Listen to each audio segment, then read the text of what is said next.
Today's stories include Insomniac's president retires, DC Universe Online is getting some big fucking know it! and Pharrell and Final Fantasy 7 get a crossover you wouldn't expect. We'll have all this and more because this is Kinda Funny Games Daily.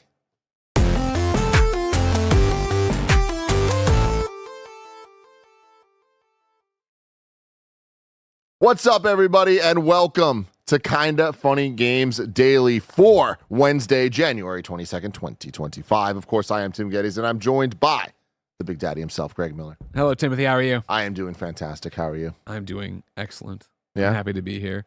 I woke up so excited. First off, Ben doesn't have pink eye. Touch and go there. Is that always a question? Dude, I'm driving home last night, you know what I mean? Like, we had a great day here, but it's a day. It's a work day, you know what I mean? Had a great time, though. And just get the text from Jen. I open up, she's like, Ben, I picked Ben up from school. He has goopy eyes. I'm like, oh, here we fucking go. You know what I mean? And here, I got an Xbox Direct. I got this going on. I got that. Exciting. What's about to blow up for the entire week, you know what I mean? And suddenly it's like watching his eye all night long. I'm like, what's going on over there? You know what I mean? Is it itchy? No. But then you ask a toddler the question enough, then they just start saying it is. And I'm like, what is? You're not rubbing it. Is it really? You know what I mean? And they wake me up in the middle of the night, which is always great because then he just wants to cuddle in the chair, and I like that a lot. You know what I mean? One of my favorite things about Ben, and this has been true since like, I want to say year one, but sure, you know, he got the disapproving Greg face at some point. Oh, yeah. Where like just all of a sudden, and he busts into it constantly. Like I've seen him have the disapproving Greg face more than I've seen you in my entirety of knowing you do the face. Yeah. But I love how opinionated this kid is. Sure. And I love how readily he will let you know what he is thinking at any moment and how quickly that could change. Yeah. You know? He could be smiling, loving something, all of a sudden, it's over. That shit is gone. I am not happy, actually. Did you know I am not happy, actually? Yeah. It's so cool to see him just kind of grow.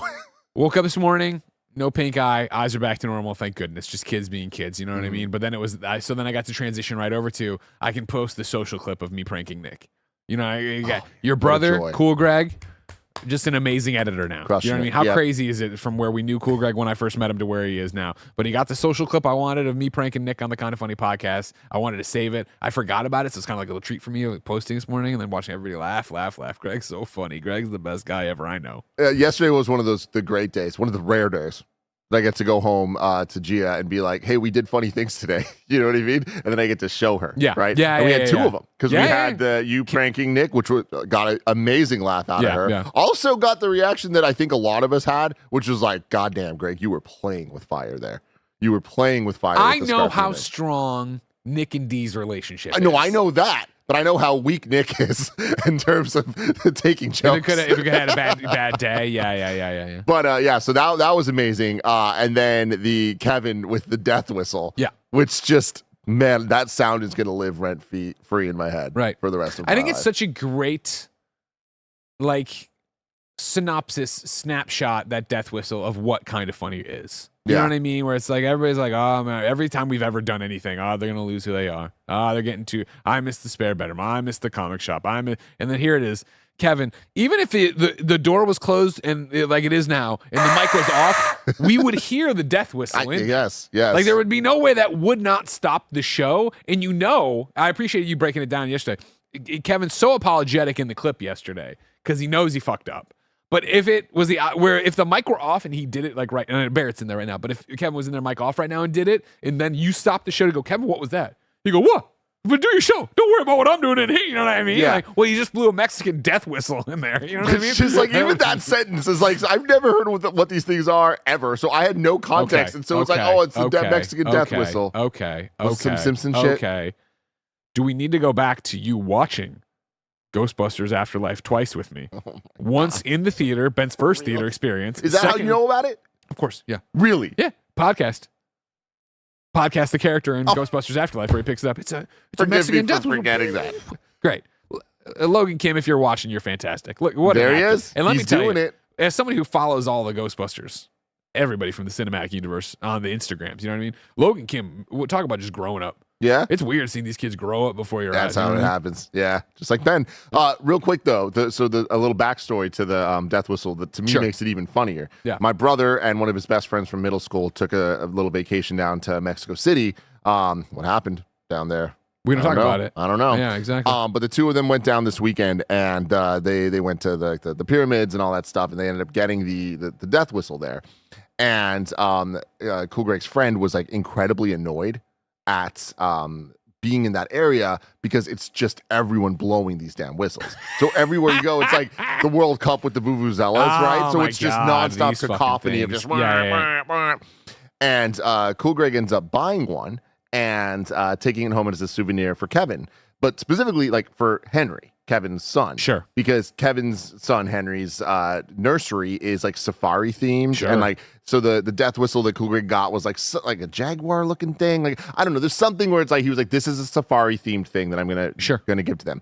And Cool Greg's friend was like, the thing that's annoying the fuck out of us, you are about to, that makes insane noise, you're about to give to a child. Like, this is the worst gift you could ever give. Like, that's so mean to Kevin. And Cool Greg's like, no, it's going to be fine. Like, the kids are very small. Like, they won't even know it's a whistle. They'll just put it down and it'll be fine. And then it was the best thing ever when Cool Greg could send his friend the clip yesterday and was like, you know what, you were right, but it wasn't the kid. It was Kevin himself. Yeah, Kevin did this to himself. 100%. Wait till the kid finds out about it, because that was, remember when Tren came out in Dreams and we got the train conductor pack or whatever, and I brought that home and had the fanciest train whistle we ever saw, and that lasted about an evening before Jen was like, hide that. Yeah, we have to hide this. I can't live with this any longer. The last thing though was his final question was like, wait, did he get in trouble at work? You're like, no, this isn't that kind of place. No, he did not get in trouble. We broke it out as a thing and made content from it. Anyways, though, this is Kind of Funny Games Daily. Each and every weekday, we run you through the video game news that you need to know about live on YouTube, Twitch, and podcast services around the globe. If you love what we do, support us with the Kind of Funny membership on Patreon, YouTube, and now Spotify and Apple Podcasts to get all of our shows ad-free. Watch live as we record them and get a daily exclusive show. For a chance to be part of the show, submit your thoughts and opinions as YouTube Super Chats as we go. Remember, we are an 11-person business all about live talk shows. Today, after Games Daily, you're going to get I'm sure to be great GAMESCAST. It is us pitching the rest of the PS5's life cycle. We've been waiting for Wave 2 long enough. Now we're going to talk about ending this life cycle. It's going to be real interesting. Yeah. Strap in, y'all. We got some takes. The stream after that will be Mike returning to Kingdom Hearts 2. Will he do the dance? Will he even play? I don't know. I hate it. That was the plan yesterday. That was the plan yesterday. But then Eternal Strand's just too good. And then they played Dreams. Dreams just too good. Dreams? They played Mario and Dreams just too good. Yeah. If you're a Kind of Funny member, of course, you can get today's Gregway. Thank you to our Patreon producers, Delaney Twining and Carl Jacobs. Today, we're brought to you by Shitty Rays and Rocket Money, but we'll tell you all about that later. For now, let's begin with what is and forever will be the Roper Report. It's time for some news.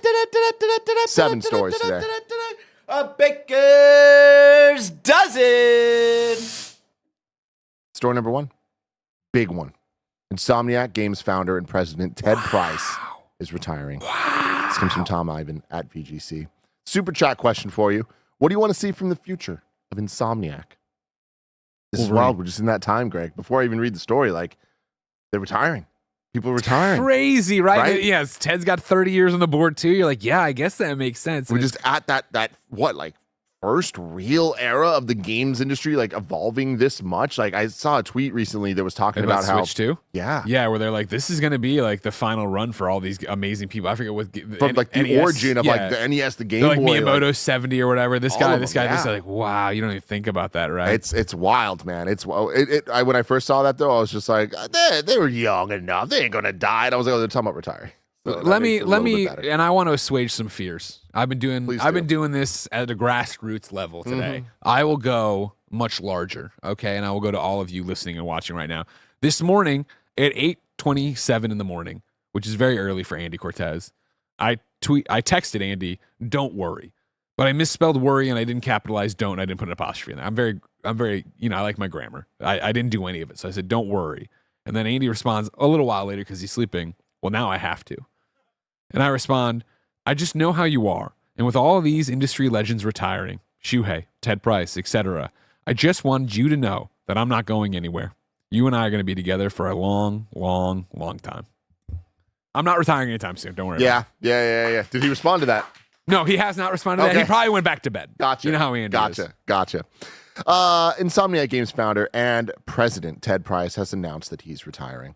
Having founded the Spider-Man and Ratchet & Clank studio in February 1994, Price will leave the games industry this March. Following his departure, Insomniac veterans Chad Desern, Ryan Schneider, and Jen Hong will serve as co-studio heads. Price said in a statement published on Insomniac parent company Sony's website, "I actually made this decision last year. For me, after over 30 years of leading Insomniac, I felt it was simply time to step aside and let others pave the way for our team.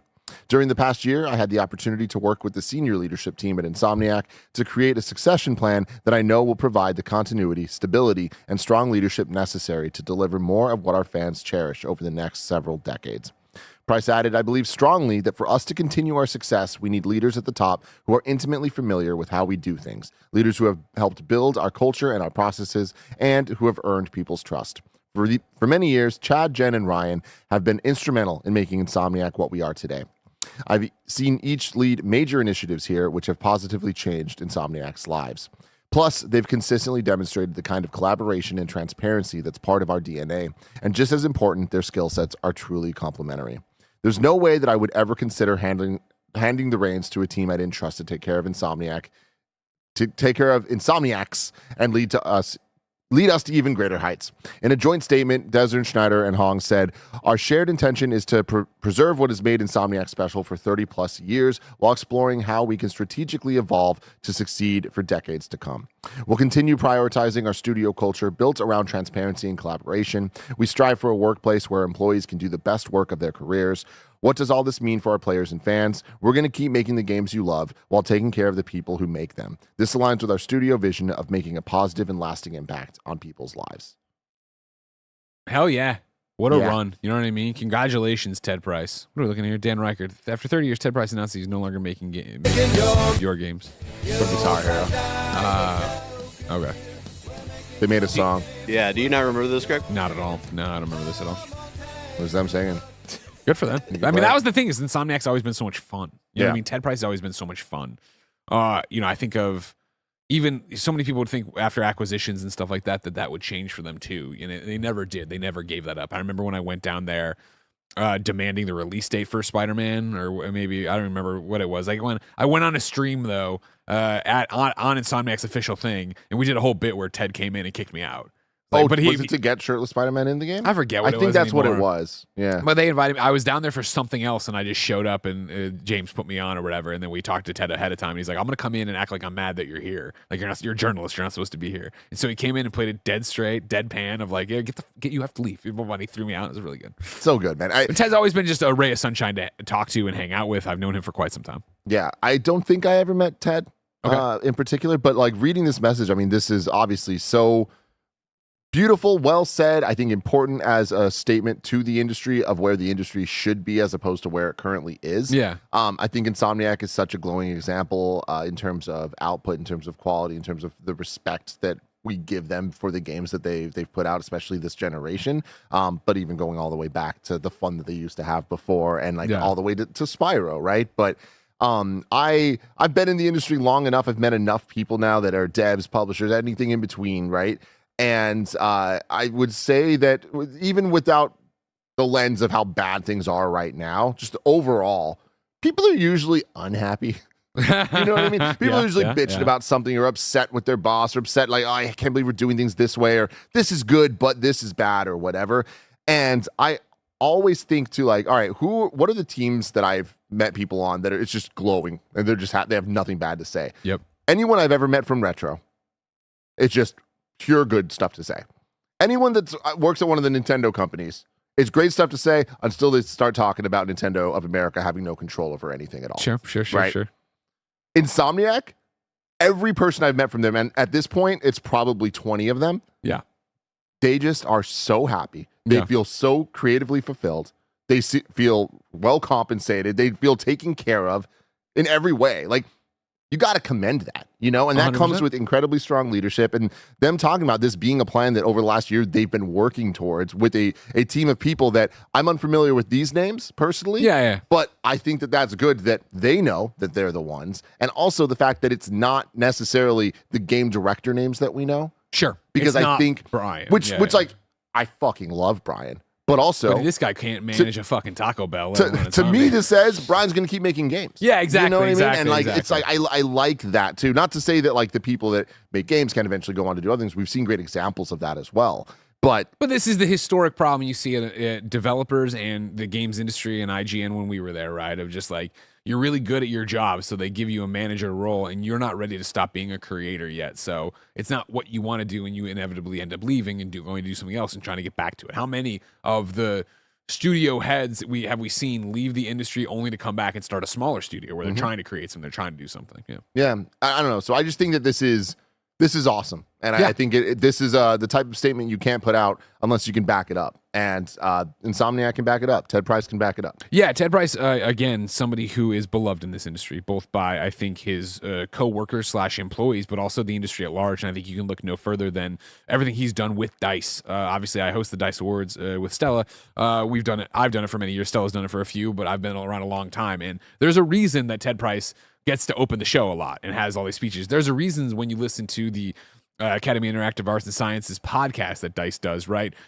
Ted hosts so many of them and talks to so many developers, and it is because he is friends with so many, but he's respected by so many, and he knows games so well, and he knows the industry so well that, yeah, he should be hosting that show and talking to Todd Howard, talking to all these different luminaries and upstarts who are having great success. Like, Ted is a beloved industry figurehead, and so, yeah, back to the very, very start of this, it's crazy to see his time end at Insomniac and what that means for him at large in the industry, who knows? But even, I think, although Reggie's still around, Reggie's not Reggie like he was when he was at Nintendo, right? Like, he's advisories, he's this, he's that. So even if Ted goes into that kind of thing, it's going to be far different. And again, to the point of the message here, it is something I think all leadership has to wrestle with at some time of like, all right, cool, when do you pass the reins? When do you let new blood in? When do you let the next 30 years be paved by someone else? Yeah, man. Very interesting. But Very congratulations to Ted Price. We got some super chats here answering the question, what do you want to see from the future of Insomniac? And some shout outs to Ted himself. Kaiser and Sky says Spyro 4. That's not going to happen. And if it does, it's not. Yeah, it's not going to be from Insomniac. CJ Splitson says Ratchet and Clank XCOM. Huh. Okay. Huh. Sure. I can see that. Yeah. Like, let Ubisoft make it. Yeah, well, you know what I mean? is Ubisoft, how much time's on Ubisoft's clock right now? Good you know call. what I mean? Kebab says, my memory of Ted Price is bumping into him after he announced Ratchet and Clank PS4 at PSX 2015. I hadn't seen him since 2012 via the Fuse previews, yet he immediately and warmly recognized me. All love for him. Hell yeah. That must have been big for Kebabs. Yep. Dear Sixlet says, the scrap multiplayer Spider-Verse game being reworked into a Ghost of Tsushima Legend-style mode in 3. Customizable gadgets, symbiotes, and suits. Okay. Interesting. You want symbiotes inside Ghost of Tsushima? No. Like, they want Spider-Man 3 to have a multiplayer mode. I see. Like Legend. I see. Sorry, you caught me. I caught up there. Okay. I like the idea. I don't like the implementation of it.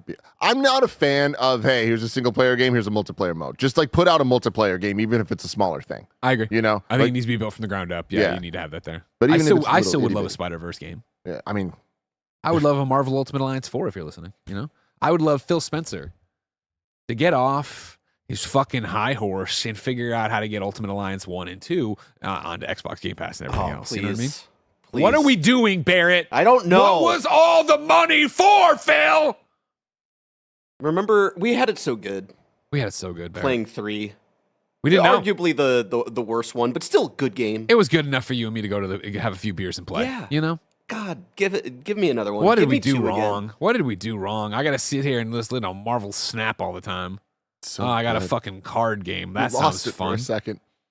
Thank God. G was doing so bad, you guys. Yeah. Like, when Marvel Snap was gone, I don't think I've ever seen her this distraught. Did you over teach her about something. Magic Arena? No, I didn't. It didn't last long enough for me to even get her on Pokemon Trading Card Game Pocket, but we almost got there. Caleb P, aka Fudge, writes in saying, "Here's my birthday Real text." quick, Caleb, if your name's Fudge, just fucking own it and be Fudge. Just Fudge. I don't man. need to see Caleb P in here. I need to see Fudge. Birthday tax for a first time, long time. I've been following since 2019. Y'all have been a constant and kept me laughing through some really tough times. Today I'm 30 and happy. Grateful for all of you. Happy 10 years. Happy birthday, Fudge. Man, He was 20 when he started listening. That's crazy. That is crazy. Well, I guess not listening. I'm sorry, but he said happy 10 years when we started, I guess. Kebab says, when will they make another Jack game? Old joke. Old joke. I don't remember this, but I can kind of put it together. Well, I think it's just the fact that everybody likes to put Jack and Ratchet together and credit Insomniac with it rather than Naughty Dog. Gotcha. It's the same thing of like, I mean, Dum-dums. it's a very confusing joke now, but back in the day where everybody thought Insomniac was first party. Yeah. Okay. Now they are, so it's all fucked up. You know what I mean? Arturo Tron says, I can't believe I slept through this Insomniac news. Well, here you are, hearing people talk about it. You made it. And CJ Splitson says, Insomniac's rumored X-Men game should be Diablo style. Like a AAA Ultimate Alliance. Oh, CJ. Like, don't say shit like that. I mean, like, another thing they need to do is just figure out bringing back Marvel Heroes. And don't tell me that, there's the fan project. I know there's a fan project. Let's just get Marvel Heroes back or redo it. What are we doing, Marvel Games? What are we fucking doing? Why is it always a mobile game? Come on. But I don't know that a game like Marvel Heroes would still be supported so many years later. You know what I mean? You say that. Have you looked at story number 2? Story number 2, everybody. DC Universe Online introduces a new chapter-based story arc next week. This comes from Al Rivera at PlayStation Blog. I'm Al Rivera, creative. I love it. I love that it is straight from the blog here. Also, looking at Al's name, like it's very hard to look at it and not think. I thought it was AI Rivera. I'm AI Rivera. Yeah, I am exactly. making DC Universe Online for you. Al Rivera, creative director of DC Universe Online, is here today to talk about the exciting narrative changes that are on the way to our beloved MMORPG. This is story number 2 of our new show, Greg, and that's because of you, Greg. Starting with our next update, Light and Rain, Day of Reckoning. Our team will be sharing stories over the course of multiple chapters instead of the one-off format that we've traditionally taken. What does that mean for players? Let's get into it. Show me a comic fan, and I'll show you a person who appreciates deep narratives told over the long haul. That's me, baby. We love one-shot books as much as the next person, but we felt there was an opportunity for us to lean into what makes comics engaging. That's why we're taking a new approach and telling stories through story arcs and chapters. Chapters are a part of a larger story arc. And our premiere story arc, Light and Rain, officially begins with the release of its first chapter called Day of Reckoning, which I'm proud to reveal will be available next week. I love this. I actually love everything being said. I think this is really cool and great. I just love him breaking down, like... Here's what a story is. Sentences make up. It's great, though. With Day of Reckoning, players will be able to experience a completely new narrative experience filled with explosive action and powerful storytelling that you've never seen before in DCUO. We're excited to see how players respond to the new arc, whether they're exploring our worlds for the first time or have been with us since we launched on PlayStation 14 years ago. Wow. As comic fans, we love the community discussions that come between issues releases, and we're looking forward to seeing the fan theories and speculation that folks will have around DC Universe Online's narrative. We've been sharing Day of Reckoning updates via in-universe posts, and the community has already started sifting through them for hidden nuggets. We've worked to ensure that those discussions will continue as players try to predict what's ahead, what heroes will be swept into the action, and why exactly characters are making difficult and nuanced decisions. This is only the beginning. I am. We've got deep stories planned for years right now, and we've been working closely with DC to tie them into what they're doing. Whether you're a fan of DC Comics, superheroes overall, or captivating stories, we're confident that you'll love what our team has built for you. I look forward to seeing you in DC Universe Online soon. Greg? Yeah, buddy. Hype level on what was just said. It's not non-existent. Obviously, I was obsessed. Well, stick with me. Let me go. I am. Obviously, many of you have known me and listened to me for years and years and years and years. So you know how deep the DC Universe Online passion ran back in the days, and not even the early days, long into the days. At last count, it was over 900 hours I had in this game. It's well past that, but that was when they were on up at noon. Again, multiple years into DC Universe Online. Them coming off with smaller breakouts is interesting, and I like that it's being supported enough to be on the PlayStation blog and get some press behind it, even have a video. And I know this is all, well, what are we talking about? We see videos every day, yada, yada, yada. For years, the DC Universe Online episode updates have just been DC Universe blog posts, and I get a Twitter video, maybe somebody sends me or something to that effect. The fact that it seems to have more juice behind it and they're making a news item is interesting.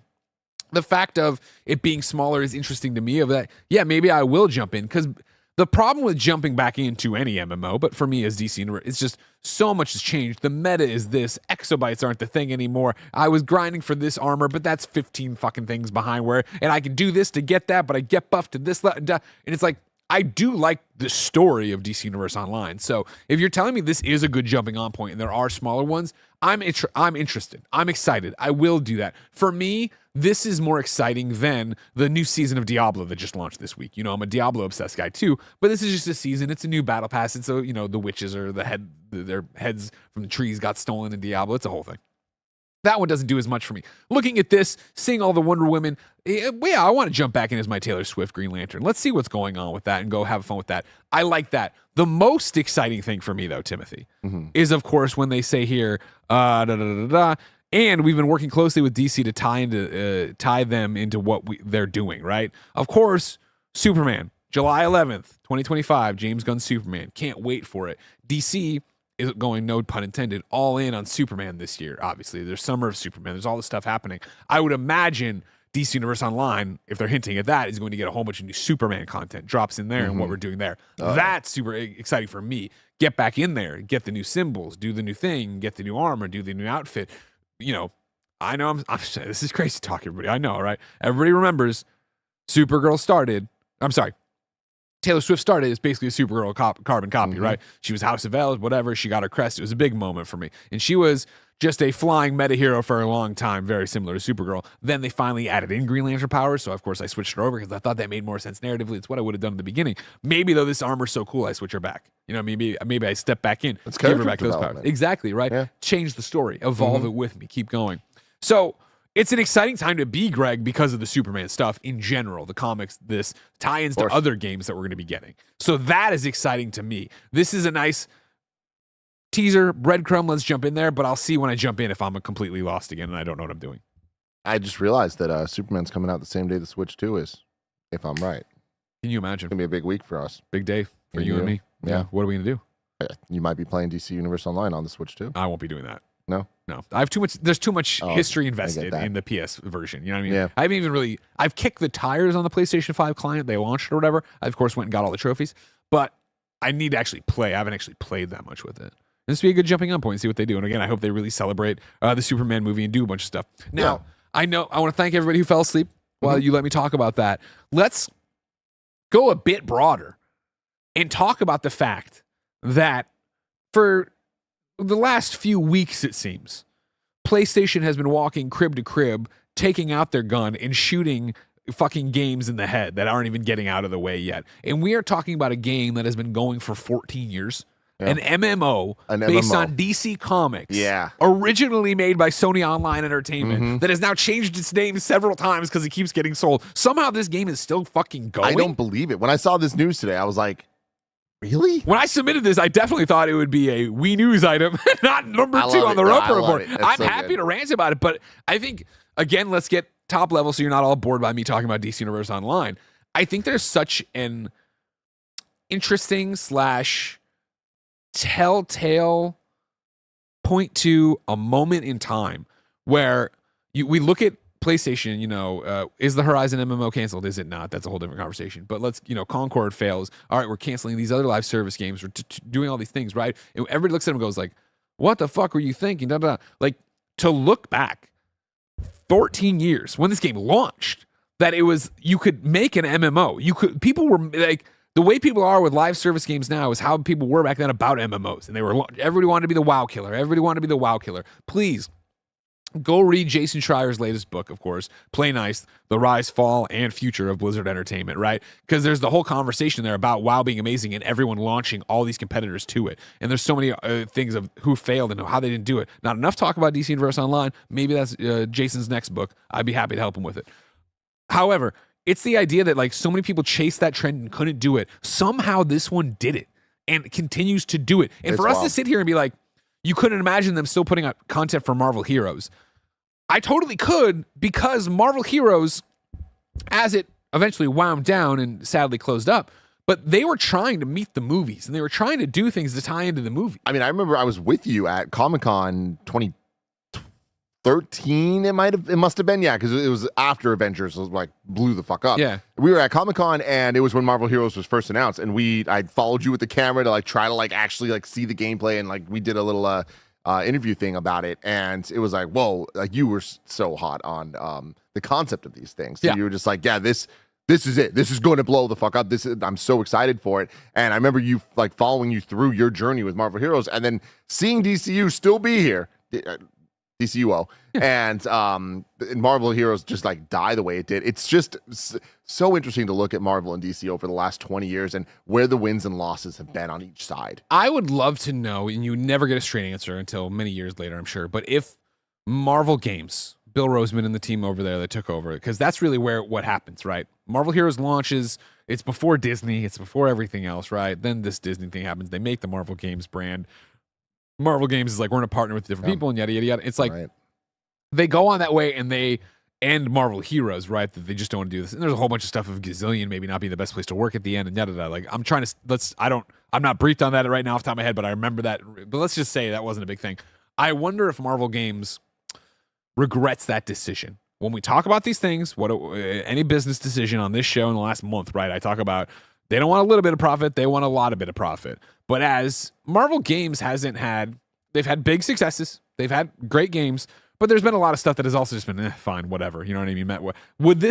Would you have kept this around to just have a steady generator of content, especially where we're at now with all these films of like, I would have totally hopped back in right now to go run a Sam Wilson Captain America, to go get that outfit, to do the thing. If you're not familiar, Marvel Heroes was just Diablo. It was just Diablo of like, cool, but it's Marvel Heroes, and you get the gear and you put it on them, and they don't change their appearance, but you get skins to change their things. There's a lot of stuff I would change about Marvel Heroes that I hope would have evolved, but I also think that like that could still be just a constant. It would be DC Universe Online, right? I would be fucking floored and fascinated and just love if they would just give us data on DC Universe. What are the concurrents on DC Universe Online right now? How many people are signing in day after day, week after week? They're clearly making money still because they're still doing it. So just knowing like what's worth it. You know what I mean? Exactly, like clearly there has to be that level of it. It's still worth putting this much investment in. Yeah. The Marvel conversation, obviously we could do a whole topic about this. It is interesting though, because I think that they have that in the form of the mobile games. Like when you think about what Marvel properties, closed so many of those. But is Strike Force still going? I think so. Right? I think so. Yeah. Like, and I like there's things like that, and then there was like the puzzle fightery ones and all that. Like, I feel like there aren't many examples of Marvel games that predate Marvel Games as an entity. 100%. And I think that they must have looked at it and be like, well, these are going to be our, like, we can just ride them out for that cash, and then now they have Marvel Snap. You know, now they have other things as well. So interesting stuff. We're going to get to story number 3 after a word from our sponsors, but you can get the show ad-free by getting the Kinda Funny membership. And while the ads are running, I have a question for the chat. Who's more famous, Obama or Taylor Swift? What the fuck? We'll be right back. This episode is brought to you by Shady Rays. Get ready for the season ahead with quality shades built to last. Our friends over at Shady Rays have you covered with premium polarized shades that won't break the bank. Shady Rays is an independent sunglasses company offering a world-class product rated 5 stars by over 300,000 people. They have hundreds of options to choose from, so you're bound to find the perfect pair to match your style. Plus, if your shades ever go missing or take an unexpected hit, don't sweat it. They have the most insane protection in all of eyewear. Every pair is backed by lost or broken replacements. If you don't love your shades, exchange them for a new pair or return worry-free within 30 days. Y'all know I've been outside a lot in the sun playing Pokemon Go, and it's such a great experience wearing my Shady Rays when I'm out and about looking dope. Exclusively for you, Shady Rays is giving out their best deal. Head to shadyrays.com and use code FUNNY for 35% off polarized sunglasses. Try for yourself the shades rated 5 stars by over 300,000 people. That's shadyrays.com. Use the code FUNNY. This episode is brought to you by Rocket Money. You sign up for something, forget about it after the trial period ends, then you're charged month after month after month. The subscriptions are there, but you're not using them. In fact, 85% of people have at least one paid subscription going unused each month. Thanks to Rocket Money, you can see all your subscriptions in one place and cancel the ones that you're not using anymore and save more money. Rocket Money has helped multiple members of Kinda Funny learn that they are still paying for things they totally didn't even realize. Rocket Money is a personal finance app that helps find and cancel your unwanted subscriptions. It monitors your spending and helps lower your bills so you can grow your savings. Rocket Money has over 5 million users and has saved a total of $500 million in canceled subscriptions, saving members up to $740 a year when using all the app's premium features. Cancel your unwanted subscriptions and match your financial goals faster with Rocket Money. Go to rocketmoney.com/kindafunny today. That's rocketmoney.com/kindafunny. rocketmoney.com/kindafunny. And we're back with story number 3. Pharrell Williams-led Louis Vuitton event opens with iconic Final Fantasy VII theme. Comes from Jordan Middler at VGC. At least it wasn't the Switch reveal trailer. Of course. Man, it's just what a sentence that was. Let's get the details on it. A Louis Vuitton fashion show debuting a new collection by Pharrell Williams has used one of Final Fantasy's most famous compositions as its opening music. The show took place in Paris this week. To open the show, models walked the circular catwalk to One Winged Angel, Sephiroth's theme from Final Fantasy VII. The song was originally composed by Nobuo Uematsu. This performance of the song was arranged and orchestrated by Thomas Russell. Following the performance of One Winged Angel, Pharrell debuted new music. What? This is all Kenny Omega. Kenny Omega. They didn't just play the song. It was a live performance from an orchestra as they walked around the catwalk. There's a video here. Yeah, I think we should be okay. This looks like an edit. This looks like somebody just laid it over this. But there's proof that it's not. I believe you. Because I thought that too. You can just scroll a little bit ahead.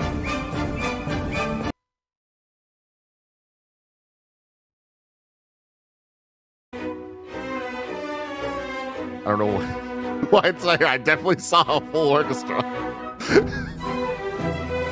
Maybe I'm lying. I'm not lying, though. It was a different video I saw. There's a whole ass orchestra there playing the song as people walk around with their stupid little bags. Yeah, I'm sure there is, Tim. There it is. This is sick. Now, does this make you want to go get Louis Vuitton stuff? This is not a previously recorded version of the song anyway. I know that for damn sure. Of course. For damn sure. Watch And you Game do too, Showdown. you fucking nerds. But yeah, this is cool. I love it. I love that like this song is so important to so many people and that it is now part of a fashion show.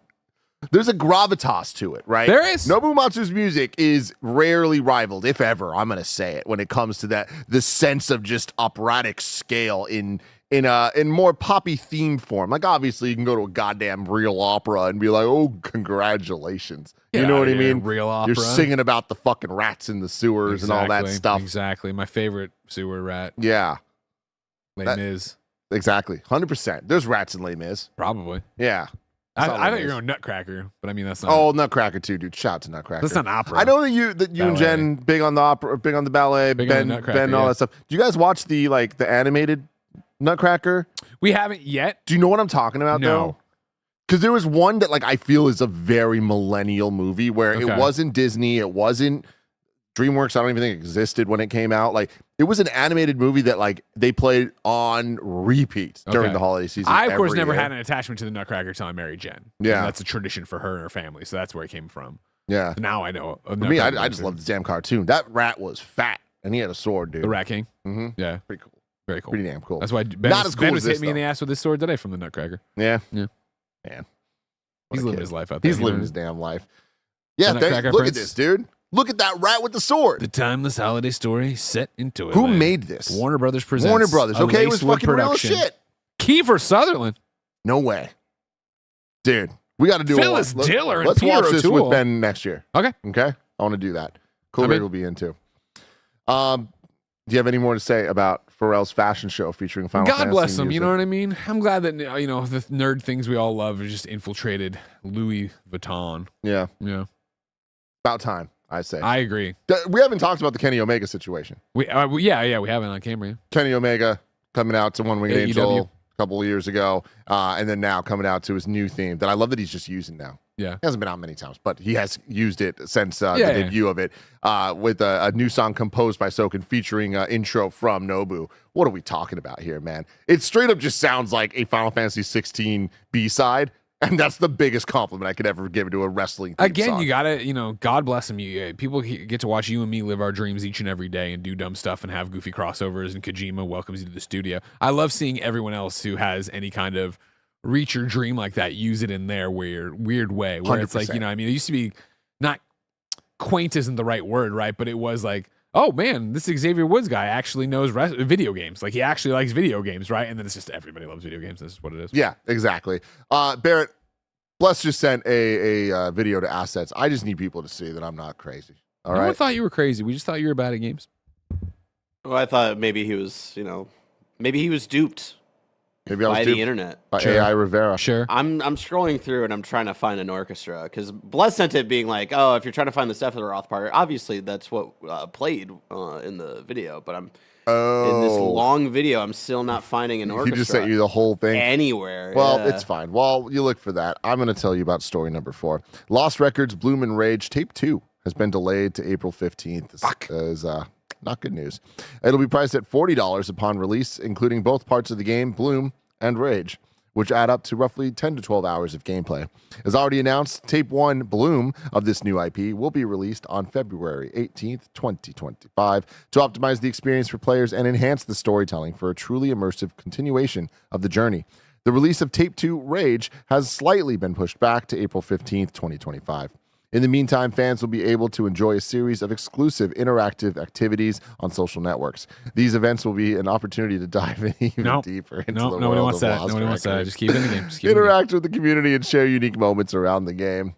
You going to partake in that? I won't be doing the interactive online portion, but I am very excited for Lost Records Bloom and Rage. I, of course, did a preview of this on GAMESCAST, I would assume, of how much I enjoyed the taste of episode 1. And so, obviously, take as much time as you need to work on your game, but when you start spacing out these episodes, that's when I feel like you start to lose attention span and start to... Man. Episodic stuff is tough, period, let alone in this crowded video game market. And so if you come out and you don't hit Bloomin' Onion episode 1 and make it everybody go, holy shit, blah, blah, blah, it's going to be even harder to get that attention back and keep that momentum there when you get there. And it's like, me and Kevin were talking about Severance season 2, you know what I mean?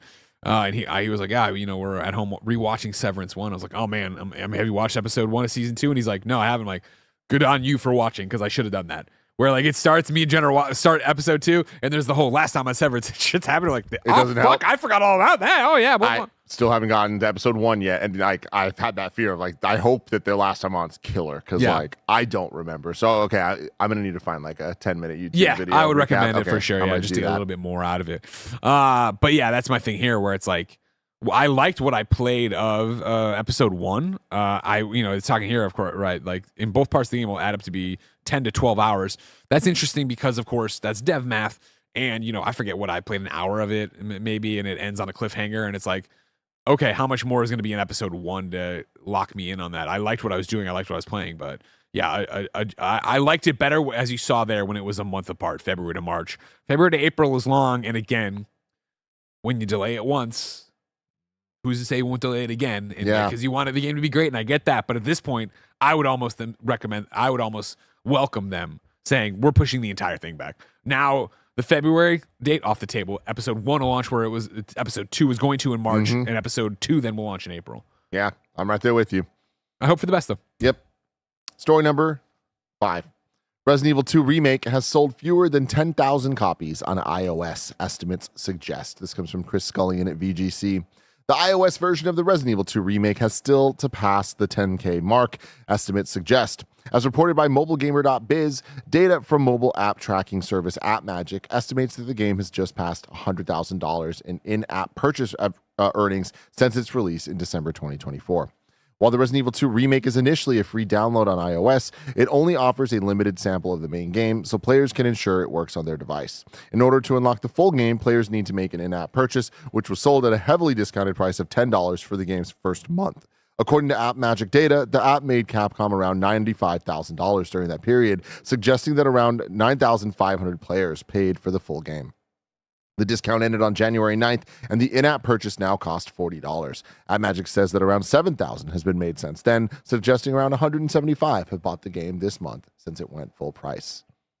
We've talked about this in different ways the last couple years when it comes to the big AAA games coming to iOS, whether it was the Ubisoft ones or Death Stranding and Capcom putting out all of these Resident Evils. And it's always a similar thing for me where I'm just like, I'm not surprised by these numbers at all, but I also think that this is not a bad thing. Like, I feel like this reads as like, they fucking failed. But it's like, from what I've heard, it's pretty easy to port these games over because of how they were developed to iOS. Okay. And so it's like, all right, cool, this is just upside. But if anything, just shows the power of iOS. And I feel like this is a very similar conversation to Google Stadia a couple years ago, where we are in the infancy of something that does not make sense at the time, but flash forward a couple years and it's going to just be normalized. And what I mean by that from cloud to this is these phones can natively run games that are PS5 levels, PS4 levels. Like, that's incredibly impressive, right? Yeah. And I think that is going to be something that going forward is going to completely bridge the gap between consoles, PC, mobile. None of it's going to matter. It's not going to matter where you're playing, whether it's cloud needed or not. These things can play these games. So I feel like, especially once we get the actual stats on the Switch too, what are we actually playing with? And, a lot of guessing here, but looking at everything that we've heard about the Switch 2, it's going to be supported by more third parties than a Nintendo console potentially ever has hard stop, right? Yeah. More games are being made than ever. More third parties are supporting, making games for the Switch than any Nintendo console ever. What's that going to mean for their output going forward? Is there going to be day and date where multi-platform, where on every console, including the Switch? Is the Switch going to be looked at? I'm sure it's going to be looked at as like, oh, it's the least good version. Yeah. But is it going to be the worst Is version? It gonna be, you know what I mean? Mortal Kombat, no eyebrows? Is it going to be a problem, or is it just going to be like, oh, no, it works? Because if that's the case, I just think, oh no, it works level, like, it's good enough, like, is what we're looking for. Having mobile as just another option, it's just more places for people to be able to play games if they want to. I don't think it'll ever be the dominant place. Having said that, at some point, when Steam is able to be on a iOS device, which why wouldn't they want? Yeah. I just think all of this is kind of building to that. And so I think it's really smart for Capcom to be ahead of the curve on that and to be able to put their games everywhere. How many times have they put out Resident Evil 4?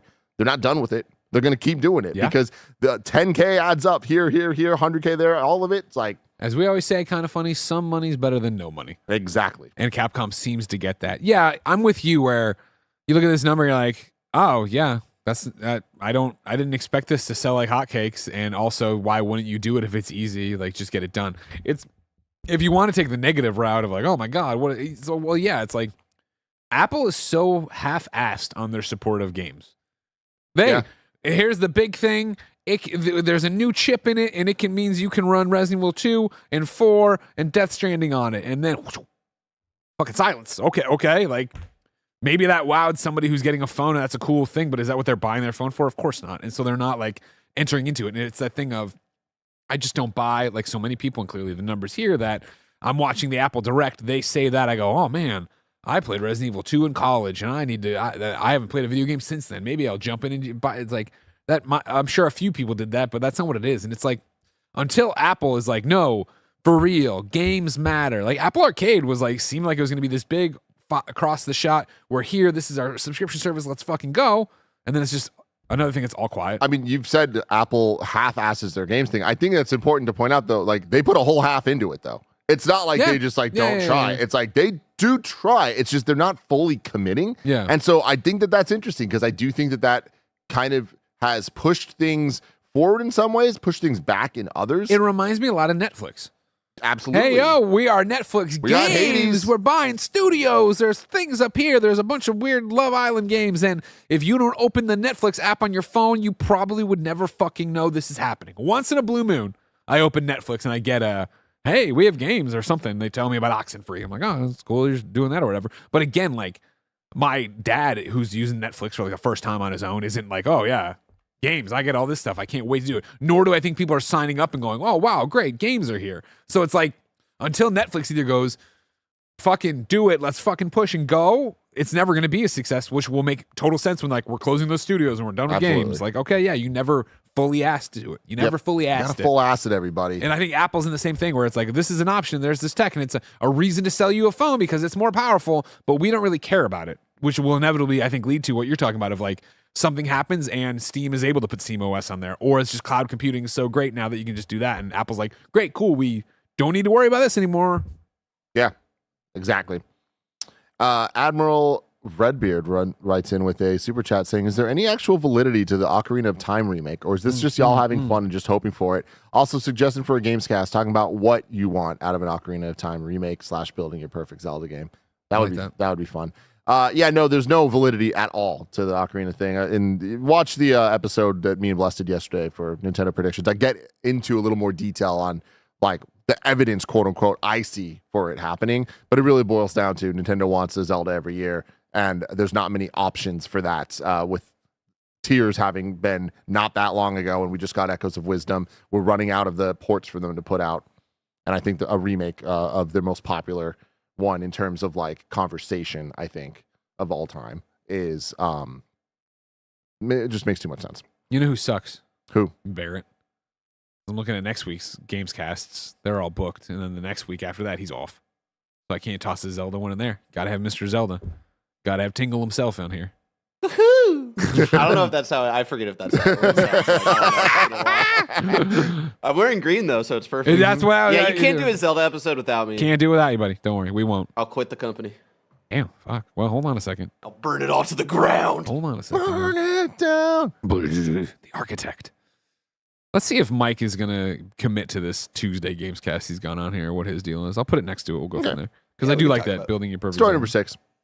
Sega has launched Sega Account, an online profile with in-game bonuses. Woo! This comes from Chris Scullion at VGC. The super game is real. Sega has launched a new online profile designed to use across its games going forward. Sega Account is described by the company as an online profile that gives you access to a host of benefits while playing Sega and Atlas titles and using their online services. According to Sega, players who create a Sega account will get access to exclusive bonuses and will be able to link their accounts over numerous platforms. Wow. They will also receive news on the latest Sega and Atlas games, events, and promotions. To encourage players to sign up for a Sega account, anyone who creates an account by March 7th will get an in-game bonus for Like a Dragon Pirate Yakuza in Hawaii, the most insanely named video game of all time. That's not a Kingdom Hearts game. When it's released on February 21st. Sega says that in the future, players will be able to use their Sega account to look at your records for the games that you've played. You want to take this with me? I'm registering right now.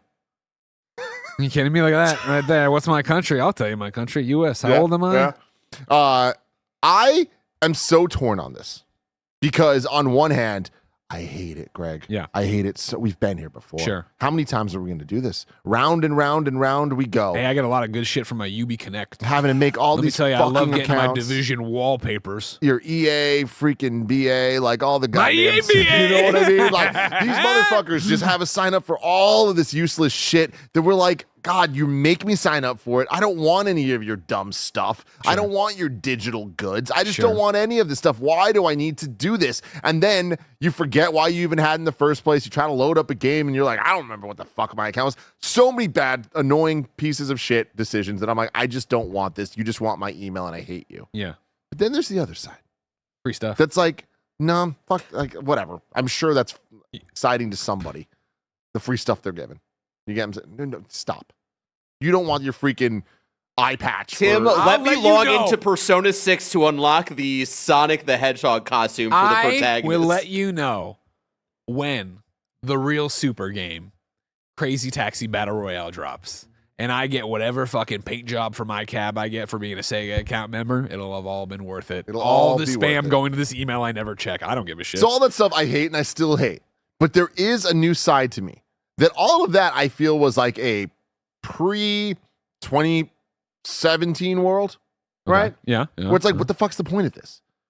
But since then, cross-play, cross-progression, cross-save, all that stuff has become a reality.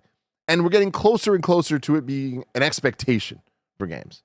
So these services being used to help support that and help make it happen, and if it can be retroactive in any way, that's good news. I don't have full faith that that's going to be the case here, but I was wowed with the UB Connect stuff working for me with Prince of Persia, where I was able to play through that game on multiple consoles. It fucked me. It fucked me for the trophies on PlayStation, but I learned my lesson now. I should have listened to Greg. I should have listened to every episode of Beyond that ever happened. I mean, that's you saying that is actually tantalizing. Like thinking of like the next Persona game.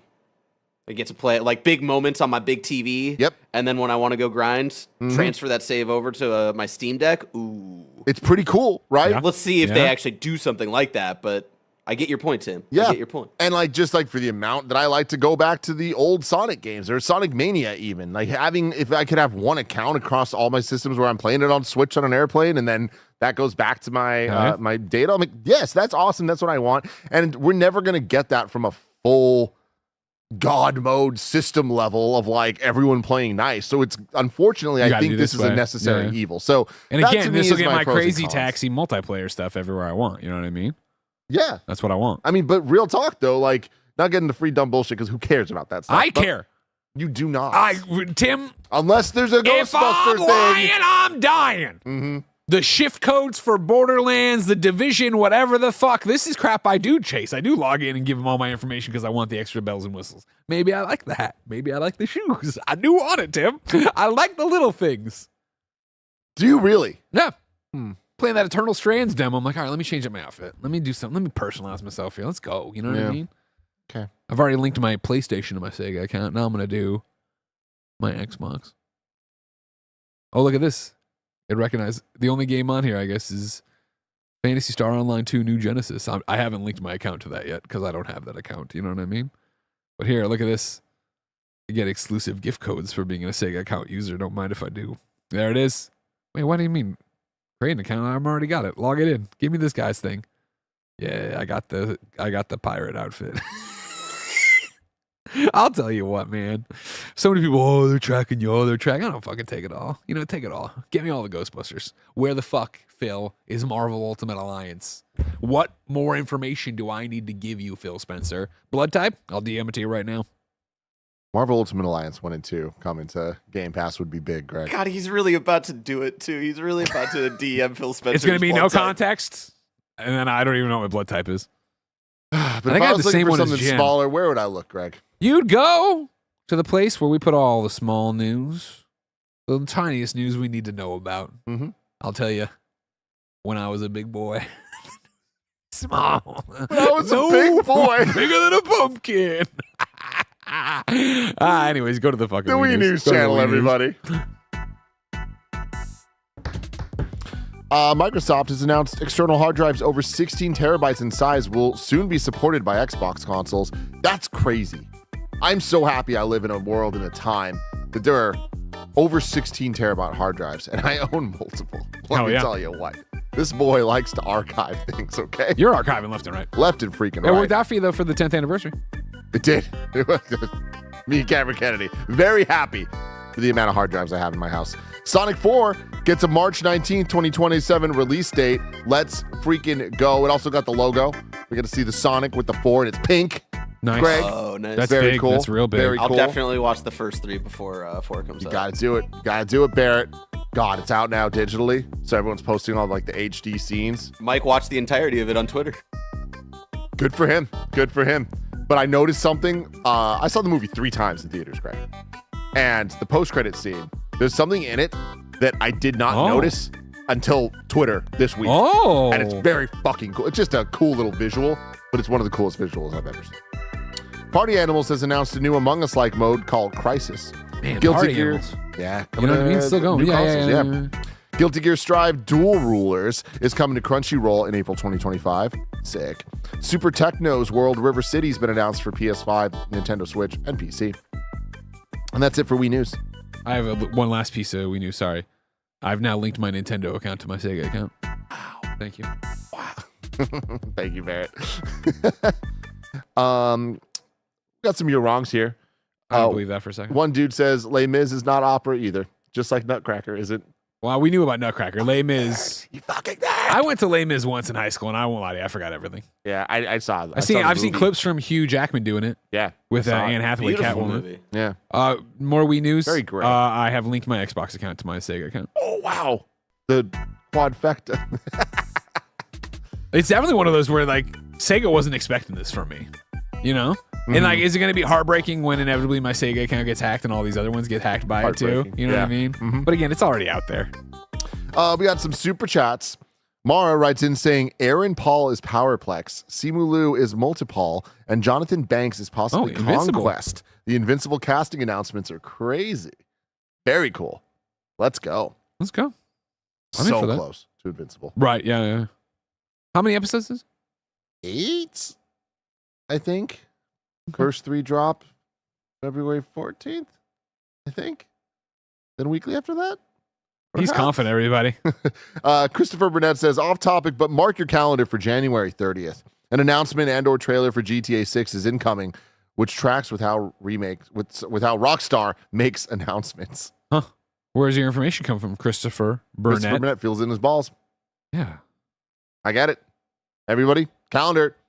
Jason Schreier, are you listening? Who else reports on things these days? Who tweets Reb. things? Oh, well, Yeah, Reb. I mean, Yeah. Jeff. Mario64 always retweet, clips out and retweets. Noble. January 30th, GTA 6. Spread the news, everybody. Christopher Burnett is the source. Jeff Grubb, hope you're listening.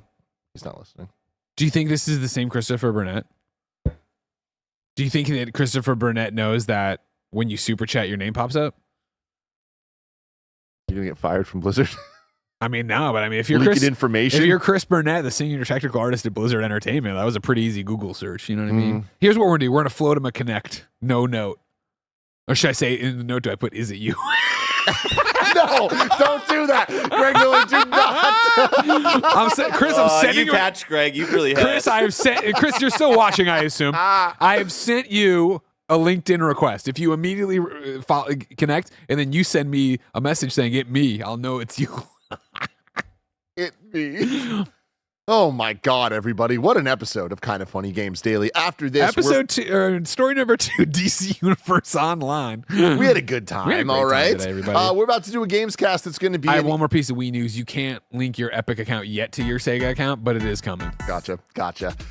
We're about to do a GAMESCast talking all about the rest of the PlayStation 5's life. Then after that, we're going to do a very fun gameplay stream. But until next time, it's been our pleasure to serve you.